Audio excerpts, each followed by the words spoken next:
Hello students, Bharat में निर्धनता पर बात करेंगे हम लोग। देखिए, भारत जो एक डेवलपिंग इकोनॉमी है, तो उसमें इसका अर्थ ये हुआ कि डेवलपिंग का अर्थ ये है कि बहुत सारा एरियाज़ अभी डेवलप्ड नहीं हैं और हमें उसमें विकास करना है ना। तो इसका अर्थ ये हुआ कि बहुत सारी जनता या बहुत सारी जनसंख्या अभी विकास के बहुत सारे पैमानों पर नीचे के स्तर पर जीवन बसर कर रही हैं। तो जो भारत में असमानता, बेरोज़गारी और निर्धनता, ये एक बहुत गहन विषय है और ये बहुत ही ध्यान देने वाली बात है कि भारत में अभी भी इतने आज़ादी के इतने सालों बाद भी गरीबी का पूर्णतया जो निर्धनता उन्मूलन है वो अभी नहीं हो पाया है। तो हम उस पर आज बात करेंगे। पंचवर्षीय योजनाओं में निर्धनता उन्मूलन की योजनाओं का मुख्य रूप से फोकस किया गया लगातार, और उसके बारे में काफ़ी लिखा गया। बहुत सारे इकोनॉमिस्ट हैं, V M. Dandekar, Nilkanth, A K. Sen, B S. Minhas, Pranab Bardhan, Montek Singh Ahluwalia, Yogendra Alagh, D Lakdawala, Suresh Tendulkar, A Vaidyanathan, doctor Gaurav Datt, Martin Ravallion, A Deaton, A Tarozzi, Jean Dreze, S R. Hashim, N C. Saxena, हाल ही में सी रंगराजन, सभी ने निर्धनता पर बहुत काम किया है। बहुत सारी स्टडी हैं जो बताती हैं कि निर्धनता का भारत में क्या स्तर है और किस तरह से कम हो सकती है, कितनी कम हुई है। जैसे 2004-2005 का डाटा अगर हम देखें तो 37.2 से घट कर के ये 11-12 में ही 21.9 बिंदु पर आ गया और अगले 7 वर्षों में 15.3% कम हुआ। तो गरीबी जो है वो काफ़ी नीचे आई है, लेकिन अभी भी there is a long way to go. अब सबसे पहले बात करें कि गरीबी है क्या। तो गरीबी की एक रेखा का एक डेफिनेशन बनाई गई कि ग्रामीण क्षेत्र में अगर एक व्यक्ति एक दिन में 2400 कैलोरी के बराबर खाना खाने की वित्तीय हैसियत रखता है, या फिर शहर में 2100 कैलोरी से कम अगर वो उपभोग करता है खाने में, तो वो गरीब है, यानी उसकी हैसियत नहीं है ना, उसकी वित्तीय इतनी सामर्थ्य नहीं है।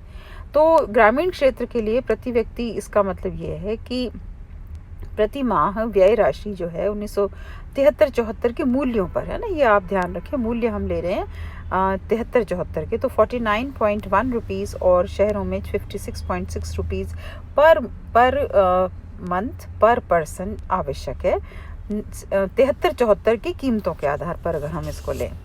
और अगर 2011-12 के लिए नई निर्धनता रेखा का हमने वापस इसको डिफ़ाइन किया, तो प्रति माह ग्रामीण क्षेत्रों में 816 रुपये और शहरी क्षेत्रों में 1000 रुपये इसको निर्धारित किया गया। अब गरीबी की रेखा के माप के बाद अगर हम देखें तो 93-94 में करीब 50% लोग गरीबी की रेखा के नीचे थे, जो कि घट कर के अब 2011-12 में 25.7 हो गया है ना। इसी में अगर शहरों में देखें तो 31.8 थे, जो कि घट करके 13.7 हो गया। इन टोटल भारत में कंबाइंड दोनों का देखें तो 45.3% लोग गरीबी की रेखा के नीचे थे, जो कि 11-12 में घट करके 21.9% हो गए, है ना। तो काफ़ी स्तर बेहतर हुआ है। अच्छा, अगर ग्रामीण क्षेत्रों में, असंगठित क्षेत्र में उपक्रमों के राष्ट्रीय आयोग के अनुमान अगर हम लगाएं देखें तो देखिए अलग अलग पैरामीटर्स हैं, अलग अलग मापने के तरीके हैं। तो 1999, 2000 और 2004-2005 के डाटा हैं। 78.3 से 71.9% हुआ ग्रामीण क्षेत्रों में, शहरों में 42 से 32.3 हुआ। ठीक है, इसमें बहुत सारी चीज़ों को पैरामीटर्स के रूप में लिया गया। सूचित अनुसूचित जाति, महादलित समूह के परिवार, अकेली महिला का परिवार जहां कमाने वाला अक्षम या असमर्थ हो, परिवार का मुखिया एक माइनर हो, जो परिवार जीने के लिए भीख पर निर्भर हो, इन सब को ये अलग श्रेणी में रखा गया है ना। अब हम देखें कि ग्रामीण निर्धनता के क्या कारण हैं, क्यों ग्रामीण क्षेत्रों में निर्धनता ज़्यादा है। उसका सबसे पहला ग्रामीण में जनसंख्या में वृद्धि है कि एक व्यक्ति है, उसको कमाने की हैसियत उसके 2 बच्चों के लायक है और उसके 5 बच्चे हैं, उसके 8 बच्चे हैं, तो ये भी एक बहुत बड़ा कारण है। ग्रामीण जनसंख्या में अगर हम देखें तो ग्रामीण जनसंख्या 10 वर्षों में ग्रामीण जनसंख्या 1951 में जो 10 वर्षीय वृद्धि है वो पहले 10 में 6 करोड़ वृद्धि हुई, फिर 8 करोड़, फिर 9 करोड़, फिर 91 तक 10 करोड़, फिर 2001 में 11.3 करोड़, फिर 12.1 करोड़। ने वृद्धि की दर जो है बहुत तेज़ी से बढ़ी है, तो वो भी बहुत बड़ा कारण है और शायद सबसे बड़ा कारण जनसंख्या है। फिर मजदूरी पर काम करने वालों का कुल श्रम शक्ति के में अंश बढ़ना, गाँव में मजदूरी का में आकस्मिक श्रमिकों का अंश बढ़ना, यानी कि बहुत सारे लेबर हो गए तो उनको तनख्वाहें वेतन कम मिलने लगा या मजदूरी कम मिलने लगी। कार्यशील जोतों का वितरण काफ़ी असमान है, क्योंकि हम करीब 80% हमारे खेत जो हैं 2 एकड़ से कम के हैं, तो उनमें पैदा भी बहुत कम होता है, तो वो भी एक बहुत बड़ा कारण है ना।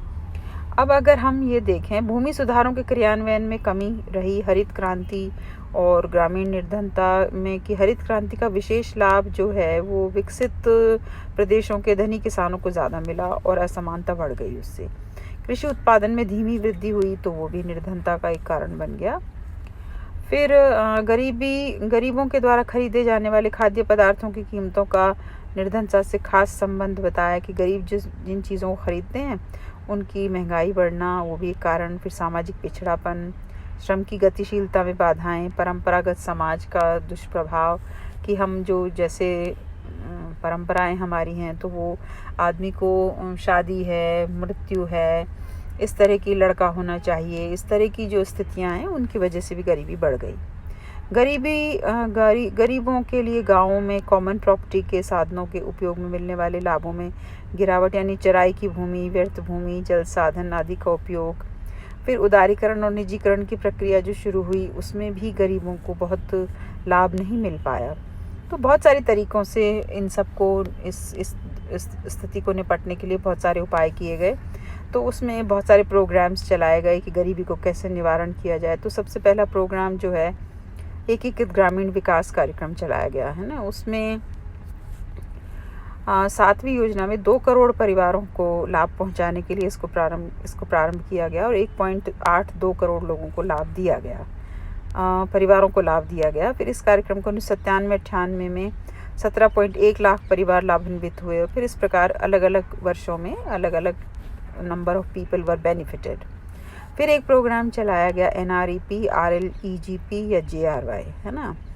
तो इसमें NREP जो है नेशनल रूरल एम्प्लॉयमेंट प्रोग्राम चलाया गया। फिर इसी तरह से जवाहर रोजगार योजना चलाई गई ताकि लोगों को ज़्यादा से ज़्यादा काम दिया जा सके। 30-40 करोड़ मानव दिवसों का रोज़गार उत्पन्न किया गया। इसमें सामाजिक वानिकी, वृक्षारोपण, इंदिरा आवास योजना, ग्रामीण सैनिटरी लैट्रिन, ग्रामीण सड़कों का, स्कूल भवनों का निर्माण इत्यादि बहुत सारे कामों से रोज़गार प्रदान करके गरीबी को दूर करने के प्रयास किए गए। फिर एक स्वर्ण जयंती ग्राम स्वरोजगार योजना चलाई गई। उसमें बहुत सारे MWS मिलियन कुओं की स्कीम थी और सिट्रा के तहत ग्रामीण क्षेत्रों में औद्योगिक और औजारों की सप्लाई की जाती थी। GKY गंगा कल्याण योजना हुआ करती थी। बाद में ये स्वरोजगार का एक बहुत बड़ा कार्यक्रम हुआ और इसमें केंद्र ने 75% और स्टेट का 25% रख करके इसको बहुत तेज़ी से प्रोग्राम को चलाया गया और बहुत सारे लोगों को रोज़गार देने की इसमें स्कीम रखी गई। फिर जवाहर ग्राम समृद्धि योजना शुरू की गई जो गाँव में टिकाऊ उत्पादक सामुदायिक परिसंपत्तियों का निर्माण करने के लिए की गई। फिर एक संपूर्ण ग्रामीण रोजगार योजना चलाई गई जिसमें ये केंद्र चालित स्कीम थी और इसका उद्देश्य गांव में रोजगार प्रदान करना था। फिर रोजगार आश्वस्त स्कीम एक चलाई गई 2 अक्टूबर 1993 को, जो 1772 पिछड़े व सूखाग्रस्त रेगिस्तानी जनजातीय और पहाड़ी क्षेत्रों में लागू की गई। फिर प्रधानमंत्री ग्रामोदय योजना चलाई गई और स्वर्ण जयंती शहरी रोजगार योजना चलाई गई। ठीक है, इसके आगे हम अन्य सुझावों के बारे में अगले लेक्चर में बात करेंगे।